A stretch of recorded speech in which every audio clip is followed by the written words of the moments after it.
Total collapse is the only way to describe the current state of the WTA finals because the leadership's desperate hunt for cash transformed the crown jewel of women's tennis into a global laughingstock. Steve Simon and his board members now face the fallout of their systemic greed following the disasters in Cancun and Fort Worth, which left the organization's reputation in tatters. Riyadh functioned as nothing more than a temporary band-aid that failed to hide the systemic rot, forcing superstars like Jessica Pegula and Madison Keys to fight for the survival of the sport themselves. Internal reports reveal that multiple U.S. cities are now being scouted for a 2027 rescue mission to fix a mess that should have never happened in the first place. A move to Charlotte represents a last-ditch effort to save a dying brand from the legal and financial wreckage caused by years of boardroom mismanagement.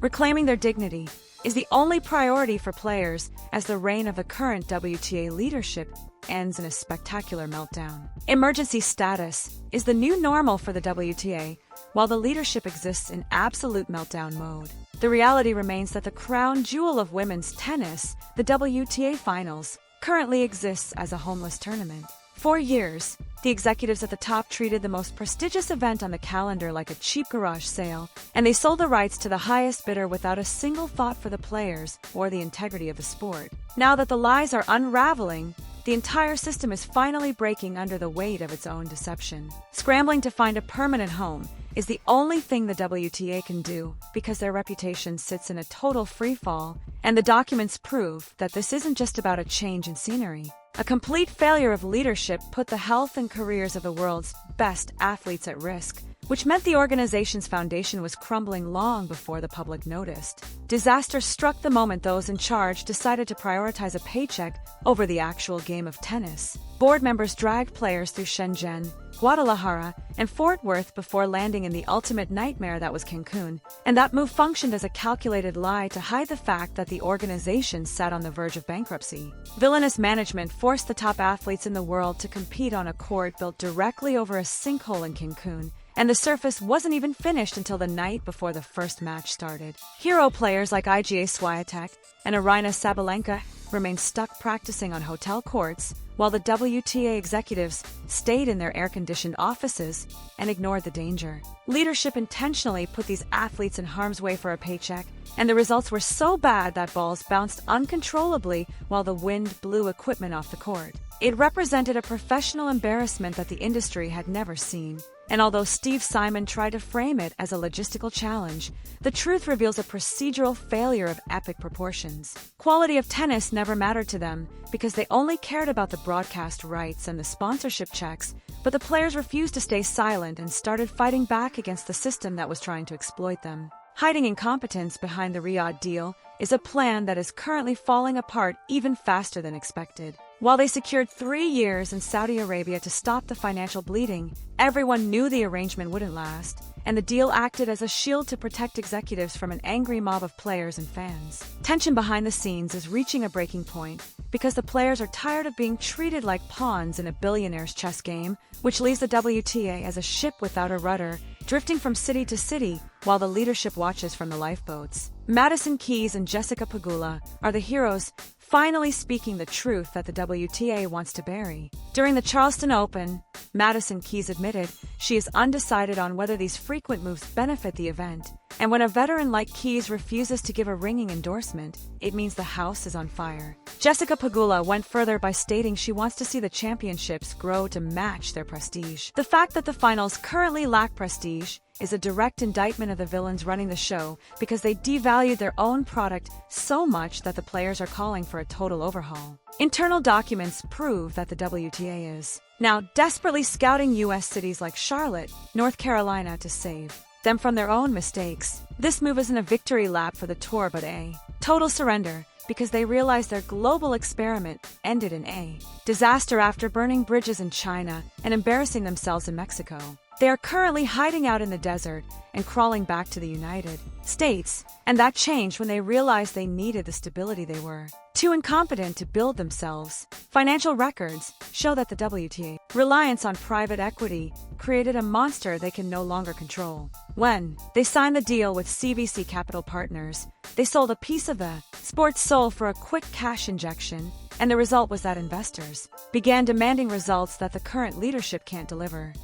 Villainous executives promised a massive increase in revenue, but instead they delivered empty stadiums in Fort Worth and a rain-soaked nightmare in Cancun. The industry is starting to distance itself from Steve Simon because his brand of management is toxic, and none of that mattered until the money started to dry up. Violating player trust is a recurring theme for an organization that is legally supposed to act in the best interest of the athletes. By constantly moving the finals, they destroyed any chance of building a local fan base and made it impossible for sponsors to commit long-term, since nobody knows where the tournament will be in 2 years. The reality is that the WTA finals should be the Super Bowl of tennis, but under this leadership, it became a traveling circus with no tent. Charlotte is being framed as a fresh start, but the truth remains much darker because it's a desperate attempt to avoid total bankruptcy and a player's strike. The heroes of the tour have been meeting behind closed doors to discuss their options,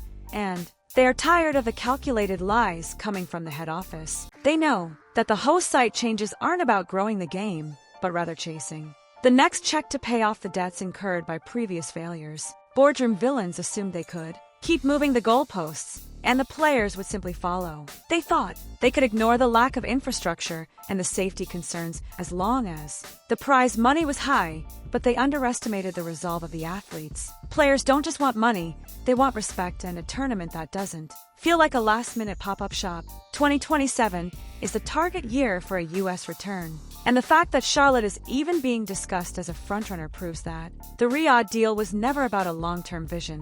It was a 3-year escape plan. As we look toward the future, the evidence shows that the WTA's power structure is crumbling, and the executives face pressure from every side.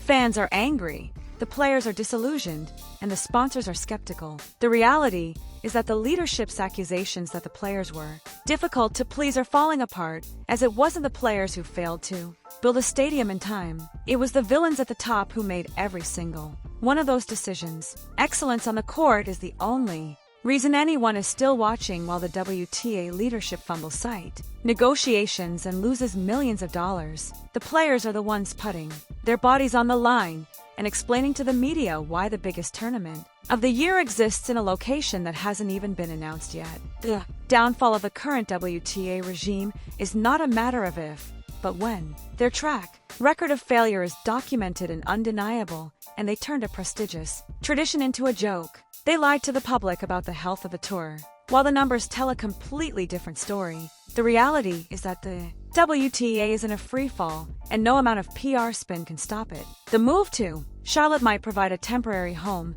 but it won't fix the rot at the core of the organization. The villains thought they could manipulate the narrative and blame the players for the tour's struggles. They thought they could hide their procedural failures behind grand announcements and empty promises, but the truth is finally coming out. The documents, the rulebook violations, and the public statements from the heroes of the game all point to the same conclusion. The leadership has failed, and their time is running out. Reputation for the WTA executives currently sits in the trash. They have become the laughingstock of the sports world. Every time a new host city is announced, the first question everyone asks is if there will actually be a court there. That is the legacy of the current administration. They traded their credibility for short-term cash, and now they have neither.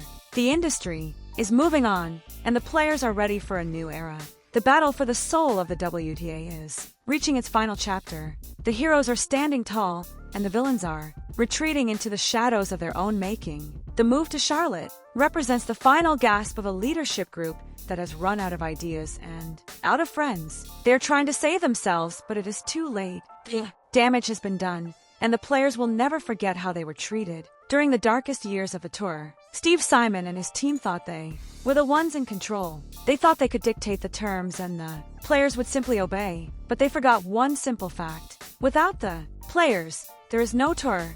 Without the heroes, the villains have nothing to rule over. The reality is that the players have more power than they realize, and they're finally starting to use it to demand the change that is so desperately needed. The WTA finals are all over the place. Because the leadership is all over the place. There is no vision, there is no plan, and there is no integrity. There is only a desperate scramble to stay relevant in a world that is tired of their excuses. The downfall is here, and it is going to be loud, public, and permanent. The era of the boardroom villain is coming to a close, and the players are ready to take their rightful place at the head of the table. The situation is clear to anyone who is paying attention. The WTA leadership is in total collapse. They have failed the players, they have failed the fans, and they have failed the sport. The move to Charlotte is not a sign of growth. It is a sign of a desperate rescue mission for a tour that is drowning in its own incompetence. The reality is that the villains have